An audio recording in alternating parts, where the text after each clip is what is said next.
5.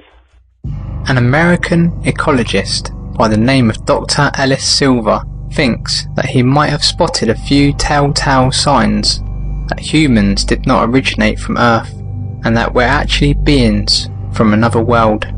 You know the phrase, men are from Mars and women are from Venus, but what if we're all from Alpha Centauri? There is a pretty well accepted theory out there that organic matter may have been delivered to planet Earth by meteors, perhaps as single-celled organisms, or just as the building blocks of life, such as amino acids. But Dr. Silver goes one step further. He believes we arrived as fully formed complex organisms between 60,000 and 200,000 years ago. Perhaps we interbred with Neanderthals, perhaps we're just straight up aliens. Dr. Silver is puzzled why the sun does so much harm to humans. This is one of Ellis Silver's arguments for alien origins. Humans will easily burn through sun exposure, whereas many creatures won't. Humans, in contrast with other species, cannot sunbathe for more than short periods at a time without getting sunburned. This indicates that the human body is not effectively adapted to constant exposure to our sun, which is a funny thing for a species that have no protective layer or fur. Our own sun, from which all life on Earth draws its energy in one way or another, will literally give us cancer if we stay out in it too long. Other creatures have evolved so that this doesn't happen.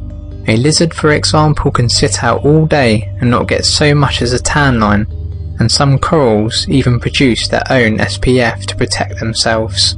Silver thinks that this is because we evolved with a much weaker sun, or perhaps we originated on a planet with lots of cloud cover.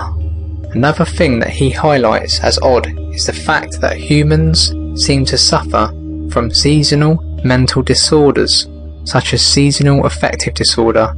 Other animals migrate, hibernate, or just tough it out. We can't cope with a lot of sun, we can't cope with a lack of sun. Why are we so ill-suited to the comings and goings of the seasons if we spent millions of years evolving on this planet? 4.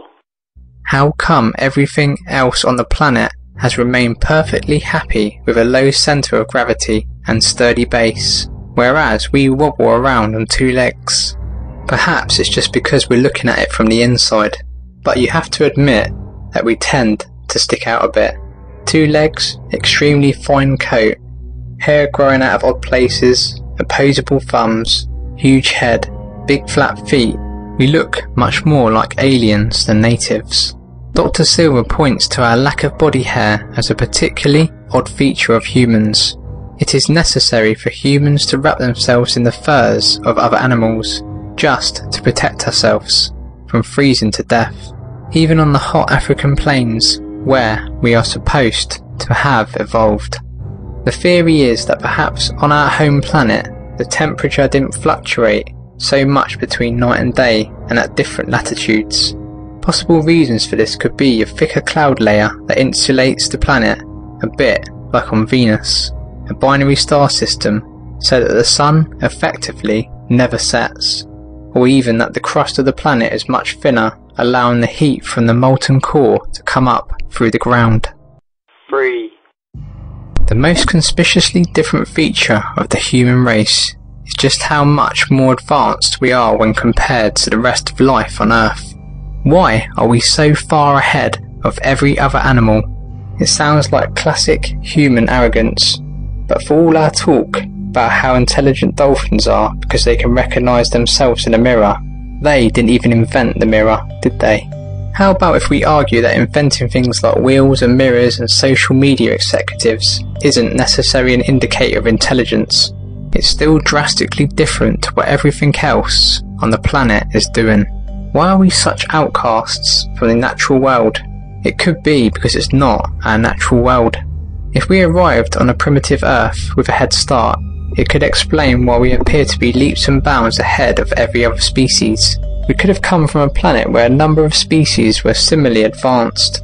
Perhaps that's even the reason we left. to go and rule elsewhere.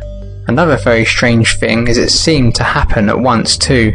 Evolutionary speaking, it took us bloody ages to get the hang of sharpened rocks. Then all of a sudden we invented agriculture, writing, language, art, electricity, machinery, chemistry, quantum physics, and pretty much everything else around us today. What the hell happened? 2.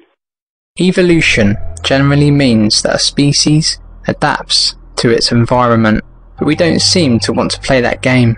A big part of the theory comes down to the fact that we have altered the planet to fit us, rather than the other way around. We just can't seem to bear living in the natural world. The fact that we have altered our environment so drastically makes it seem as though we're just not suited to living on Earth's natural habitat. In fact, what we're doing appears not to be evolving, but transforming the planet to suit our needs. Another of Silver's arguments is that we're seemingly terrible at reading our own planet. Many animals have built-in sensors for natural phenomena such as earthquakes, tsunamis, and even just the ability to predict the weather, whereas we have had to intervene with our technology in order to keep up with them. It could be that we are from a planet that is not so geologically active, meaning that there would be no benefit for us to be able to predict earthquakes.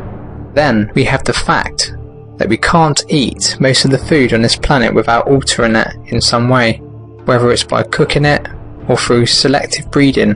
Most of the food that we eat is not as nature intended it. 1.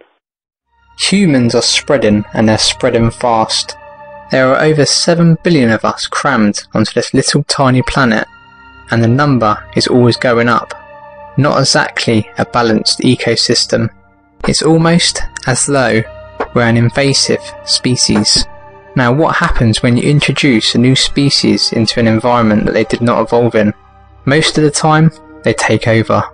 This is due to the fact that they do not have any natural predators, and the local fauna are not equipped to defend themselves against them. This means that the non-native species has free rein to hunt, eat and breed, with the potential to decimate the local environment. This does sound an awful lot like how we interact with the natural world. We're so far up the food chain that we don't even feature as the apex predator in it. We actually exist outside of Earth's ecosystem. It does seem to scream foreign species. Even with other invasive species, the ecosystem will often find a way to restore itself back to normality. With normal imbalances in nature, that balance can be quickly restored as the food runs out, and the invaded species will quickly begin to reduce in numbers again. This doesn't appear to have happened to humans so far. Do you believe we are from this planet?